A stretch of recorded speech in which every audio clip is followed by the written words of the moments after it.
There's a guy who I would say trade right there, Marcus Smart. I just think he has to go on the team. I'm never saying don't make no changes to the team. He has to go. Yeah, he's gotta go. Joe Mazzulla, though. How do you feel? Should he, they bringing him back. Yeah, they're bringing him back because he saved himself with those 3 games. If they would have got swept, or even if they would have got beaten 5, he's gone. So he showed that he can galvanize a locker room. He showed that he can pull those guys kind of out of a slump to make a run. I think that the biggest thing for Joe Mazzulla is 1 year, I think he was an assistant coach for like 2 or 3 years, something small. Like he wasn't an Eric Spoelstra, who we went up against, who was an assistant coach for years before he got the head coach. Then was in the film under room. Pat Riley, by the way. Then was in the film room. Who's the best, probably one of the top 5 coaches ever of all time, Pat Riley. So you have, you're going up against essentially 2 top 5 coaches of all time, because Eric Spoelstra is definitely up there. As a rookie head coach who has minimal coaching experience in the NBA, I think they bring him back because he did a good job. I mean, they were the number 1 seed. They were the number 2 seed, but with one of the best records in the NBA.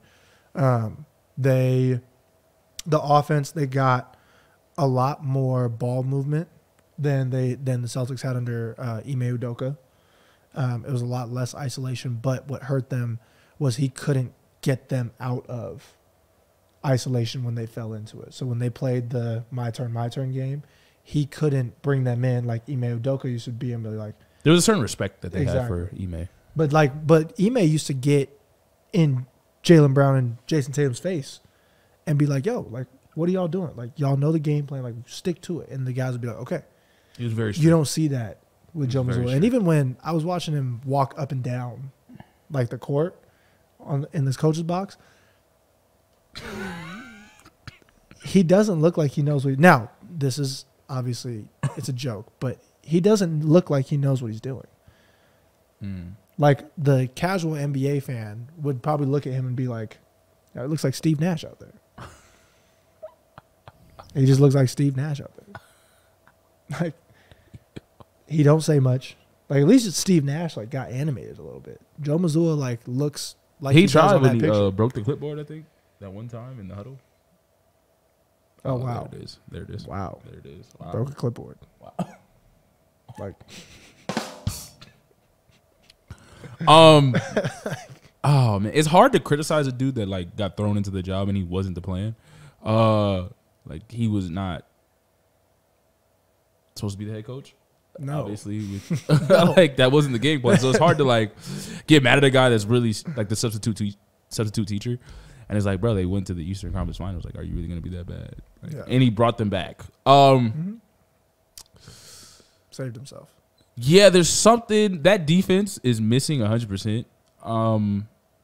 With a lot of the same players, and it doesn't make sense how much worse they are on defense under this head coach than they were last year. I will say this though, because last year they almost lost to the same team, so that's why I talk about like there's a growth that Tatum needs, because they almost lost to the same team last year when they had elite defense. Oh, pause the clip. Oh, you got to put the clip back. You got to put the clip back. That's the next topic, actually. When they lost to the Heat last year, Game 7 NBA Finals.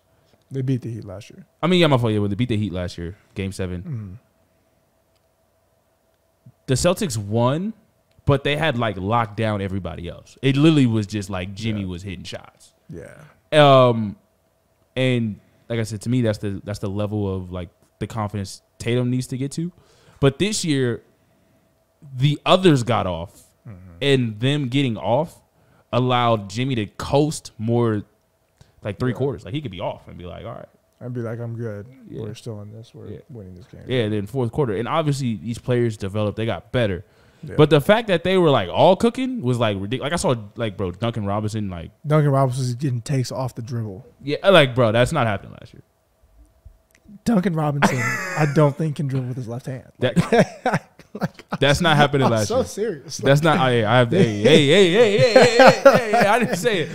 Hey, no disrespect, Duncan Robinson is a hell of a player, but like I've never seen him take more than 2 dribbles, and the dribbles that he takes are right off of a handoff from Bam. He was throwing lobs to Bam Adebayo, and I was like, yo, what? That's not happening under Ime.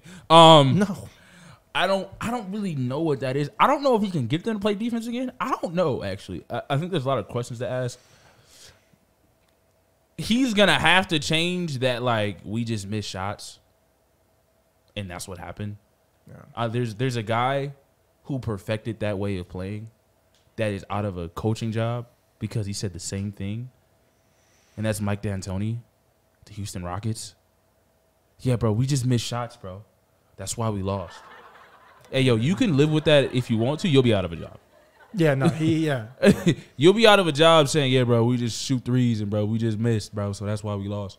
You'll be out of a job. Shout out Derek White for the only one driving to the hole and hooping. Yeah. But you cannot. But he was also getting super cooked fried rice by Caleb Martin. So hey, Caleb Martin wasn't doing anything. I ain't gonna lie. It wasn't correlating very well. Hey, why is the role player the only one going to the hole? Yeah. I think he's gonna have to change his offensive play style to me, and he's gonna have to figure out how to galvanize the team because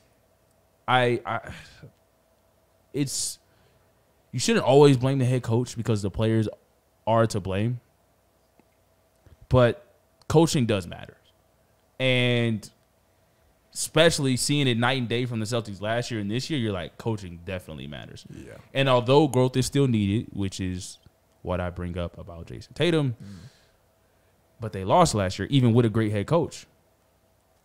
The growth is still needed, but a head coach goes a long way. Yeah. They made it to the finals with Ime. This year, they didn't make it to the finals with pretty much the same roster. With an addition of Malcolm Brogdon, who was supposed to be like the facilitator. The one that got them over the hump. Yeah. And they were struggling against the Hawks.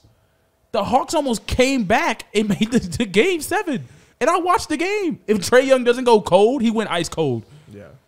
They take that to game 7. It's like, bro, why are you struggling? Yeah. Struggling with the Sixers. And Embiid was out. A lot of the, like, James Harden's going crazy. Throwback James Harden. A throwback? And if James and Embiid don't lay an egg. Yeah. And Embiid, who's injured. Yeah. Like, there was absolutely no excuse for what they looked off, like how the Warriors looked off all season. The Celtics looked off too. Now, like I said, benefit of the doubt for him being a one-year head coach, but he's going to have to develop. Yeah. He's going to have to take the step too. He will. Hey, man, he got a lot of faith. So we're happy with him, bringing him back. I just think he needs galvanize the team. But hopefully, I think front office has to give him more authority. Yeah. Maybe that might be it because they're not like. Yeah. Man.